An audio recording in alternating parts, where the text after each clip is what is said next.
Halo, selamat pagi.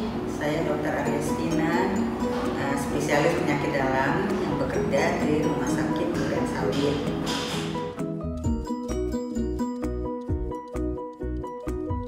Diabetes itu adalah penyakit metabolik yang ditandai dengan kadar gula darah yang tinggi.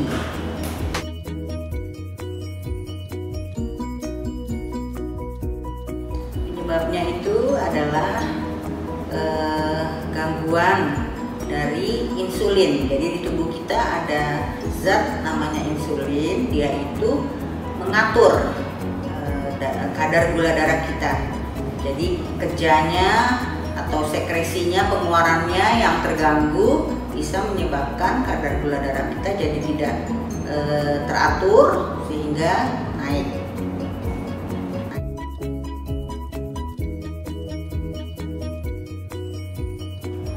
Dirasakan oleh penderita diabetes biasanya gejala-gejalanya itu yang klasik itu yang terkenal yaitu 3P. Di bahasa kedokteran ada polifagi, polidipsi, poliuri.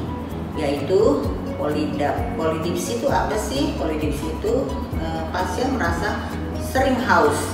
Polifagi dia lapar terus, tidak pernah kenyang. Kemudian poliuri adalah sering buang air kecil, sering ke belakang. Itu yang memang pasien datang dengan keluhan yang paling sering itu ya, sering buang air kecil. Lalu ada juga yang keluhan-keluhan tambahan, misalnya juga yang sering dikeluhkan rasa kesemutan, yaitu di saraf-saraf tepi, di tangan, kesemutan, kemudian rasa lemas, sering ngantuk.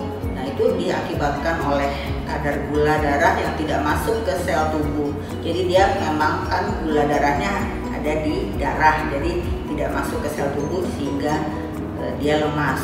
Kemudian juga ada gatal-gatal, ada mata kabur dan lain-lain.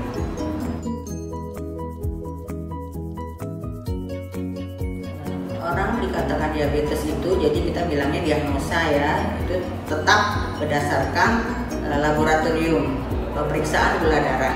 Gula darahnya jadi yang utama, yang akurat yaitu pemeriksaan gula darah dari plasma, dari vena. Jadi gula darah puasa itu biasanya lebih dari 120.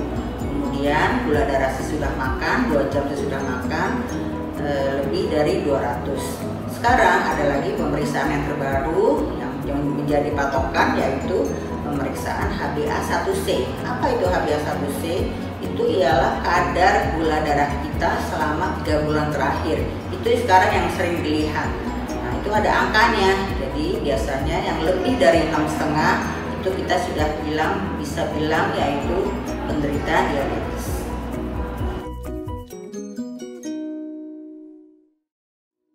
Yang sering paling berisiko untuk menjadi penderita diabetes yaitu terutama seperti tadi kelainan metabolik, misalnya gangguan metabolisme lemak.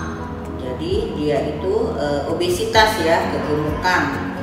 Nah itu kita mengambil patokan, misalnya pada laki-laki lingkar perut ya, jadi obesitas sentral istilahnya, lingkar perutnya lebih dari 90 cm, sedangkan pada wanita lebih dari 80 cm. Kemudian selain itu menderita hipertensi, itu juga gangguan ke arah diabetes juga gampang terjadi.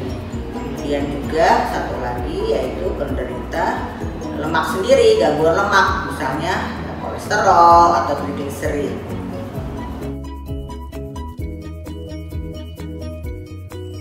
Mencegah diabetes sebenarnya gampang ya, yaitu bergerak.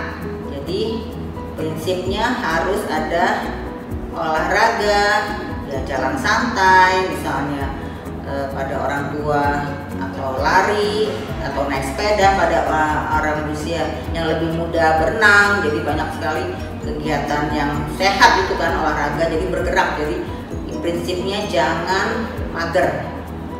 Lalu apalagi jangan ngemil gitu. Jadi kita harus sesuai dengan pola makan kita ya, maksudnya kita kalori kita yang kita butuhkan, nah itulah secukupnya harus segitu.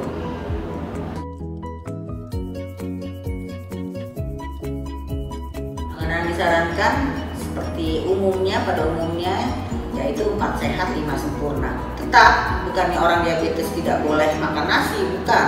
Dia tetap makan karbohidrat, ada lemaknya, hewani, nabati, kemudian protein, kemudian susu, terutama buah-buahan dan sayur-sayuran. Itu harus tetap semua ada. Jadi itu nanti dari dokter gizi biasanya disarankan berapa sih jadi setiap orang beda. Ada orang yang gini, oh dia butuh kalori segini, jadi nasinya misalnya 4 sendok. Jadi bukannya dia nggak boleh, dia tetap boleh, cuman memang segitu takarannya, tidak boleh lebih.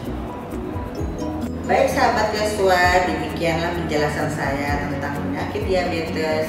Semoga kita terhindar dari penyakit ini. Salam sehat selalu.